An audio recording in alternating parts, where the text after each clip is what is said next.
Assalamualaikum dan salam sejahtera.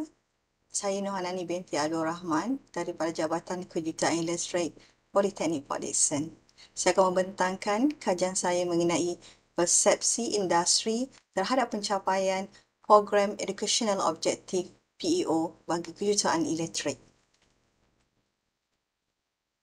Dalam struktur kurikulum ataupun Outcome Based Education iaitu OBE, ianya dinilai hasil pembelajaran pelajar di mana terdapat tiga komponen penilaian OBE iaitu yang pertama yang dinilai semasa semester iaitu Course Learning Outcome CLO, yang kedua dinilai pada hujung pengajian iaitu Program Learning Outcome iaitu PLO, dan yang ketiga dinilai selepas 3 hingga ke 5 tahun selepas tarikh tamat pengajian iaitu Program Educational Objective PEO yang akan saya fokuskan dalam kajian ini. PEO ini adalah kita melihat pencapaian oleh graduan yang mereka capai dalam kerjaya dan kehidupan profesional selepas mereka tamat pengajian, iaitu dalam tempoh jangka masa yang boleh diukur antara 3 hingga 5 tahun, di mana kita memerlukan penilaian PEO ini untuk memenuhi keperluan kemahiran industri dalam transisi teknologi yang pesat. Penilaian ini juga kita gunakan bagi meningkatkan kualiti pendidikan dan program latihan. Selain itu, memperkukuh tablik urus dan manfaat teknologi baru serta memastikan hasil pembelajaran yang seksama dan menangani pertindihan tablik urus terutama dalam TVET. Bagi persoalan kajian, dilihat apakah persepsi industri terhadap pencapaian PEO oleh graduan dalam menambah baik kurikulum bagi kejuruteraan elektrik Politeknik Malaysia, di mana dalam program kejuruteraan elektrik PEO yang ditetapkan oleh bahagian kurikulum Jabatan Pengajian Politeknik dan Kolej Komuniti Malaysia, iaitu terdapat 4 PEO yang dinilai, iaitu PEO pertama dilihat dan dinilai ke atas graduan dalam amalan teknikal yang mereka aplikasikan dalam bidang berkaitan iaitu bidang kejuruteraan elektrik. PEO kedua yang dinilai adalah apakah sumbangan graduan kepada masyarakat melalui etika profesional dan tanggungjawab. PEO ketiga dinilai dalam penglibatan dalam aktiviti keusahawanan yang mengaplikasikan pengetahuan kejuruteraan dan kemahiran teknikal, dan PEO keempat adalah penglibatan dalam aktiviti graduan untuk meningkatkan pengetahuan bagi kemajuan kerjaya masa hadapan. Dalam reka bentuk kajian, ia adalah merupakan temubual berstruktur di mana wakil pihak industri berkepentingan ini dilantik menerusi jawatan kuasa penasihat program Jabatan Kejuruteraan Elektrik bagi program yang berkaitan. Persoalan kajian dikemukakan setelah data pencapaian PEO dibentangkan kepada responden, iaitu data daripada hasil analisis terhadap graduan, dan data ini dibentangkan kepada responden. Dan bilangan temu bual tidak terhad dan telah dimaklumkan terlebih awal memadamkan responden kajian adalah daripada latar belakang yang berbeza, dan temu bual ini dilaksanakan secara dalam talian. 5 responden yang ditemu bual adalah daripada 5 program yang berbeza dalam kejuruteraan elektrik, di mana kita melihat atau menerima balon balas selepas kajian PEO ini dibentangkan, pencapaian PEO dibentangkan, dan hasil yang diperolehi daripada balon balas daripada setiap wakil industri adalah diringkaskan seperti berikut, iaitu responden pertama daripada penasihat industri program diploma kejuruteraan elektrik menyatakan bahawa perlunya latihan amali pelajar ke arah situasi yang nyata sebelum graduan ke industri. Lain itu, in-house training kepada pensyarah bagi meningkatkan lagi kemahiran pensyarah sekaligus dapat menyediakan graduan yang lebih berkualiti dalam bidang sebelum mereka ke industri. Seterusnya, latihan amali menggunakan simulator sebagai nilai tambah kepada pelajar. Manakala maklum balas daripada responden kedua, iaitu daripada penasihat industri program diploma kejuruteraan elektrik tenaga hijau, memberi pandangan pendedahan format penulisan laporan di industri perlu didedahkan lebih awal, terutama laporan dalam berbentuk bahasa Inggeris. Graduan politeknik pada pandangan semua kedua, mereka mudah bekerjasama dengan pekerja yang lebih berusia terdapat mengetahui sesuatu tugas yang diberikan. Kerana politeknik ini tidak sampai ke peringkat R&D kerana mereka ada lipasan diploma dan hanya terlibat di peringkat pengujian sahaja. Jadi tidak boleh memenuhi keperluan R&D dalam PO kedua. Kerana PO kedua perlu difokuskan kepada peringkat pengujian sahaja. Dan kebimbangan responden terhadap minat pelajar dalam bidang kejuruteraan.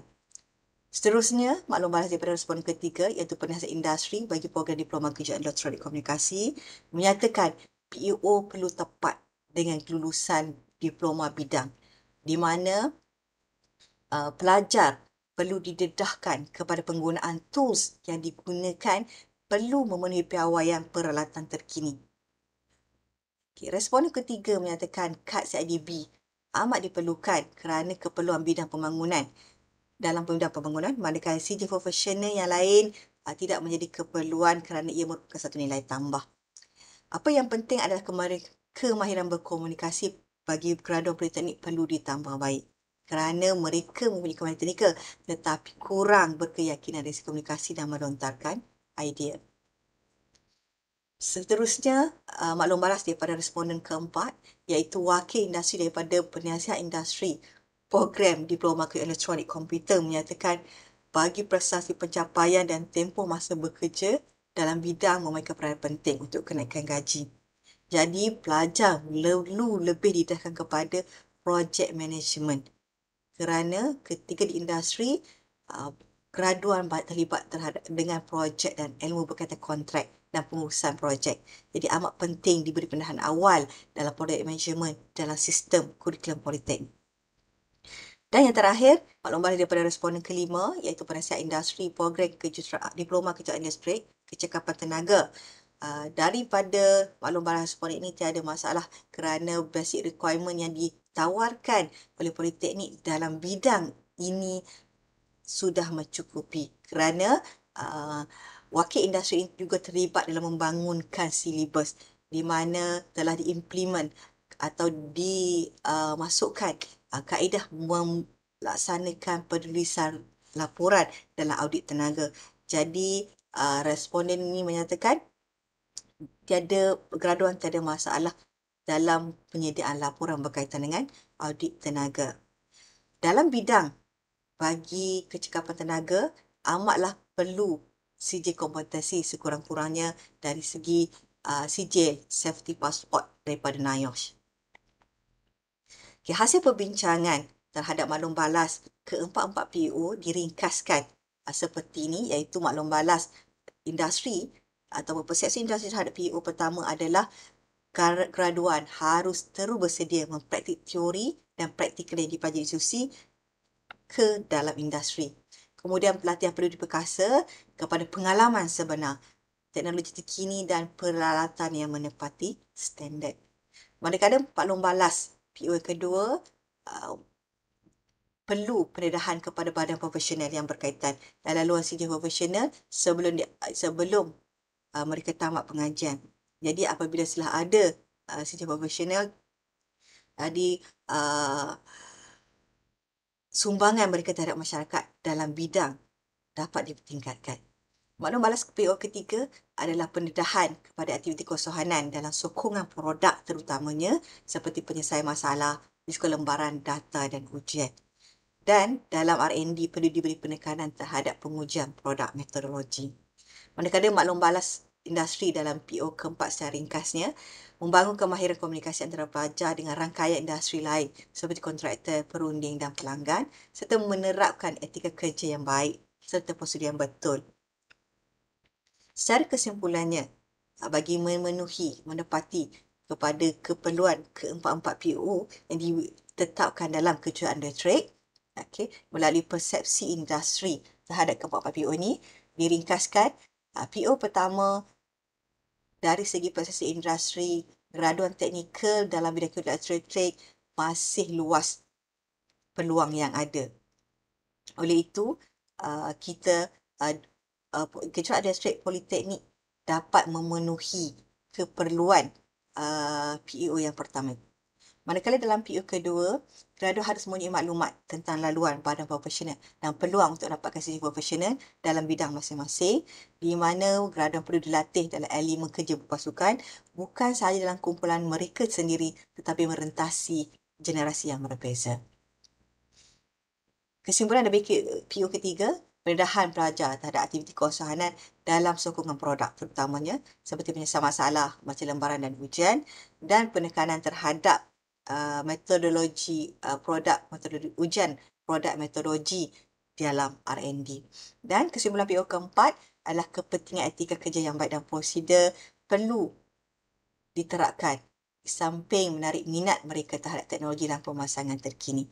Ini adalah kesimpulan keempat-empat PO oleh industri yang dah menjawab kepada persepsi terhadap keempat-empat PO yang telah ditetapkan oleh Jabatan Pengajian Politeknik dan Kolej Komuniti Politeknik Malaysia dalam PO bagi program kejuruteraan elektrik. Okay. Ini adalah senarai rujukan yang menjadi rujukan bagi kajian ini. Sekian pembincangan untuk kajian saya. Terima kasih.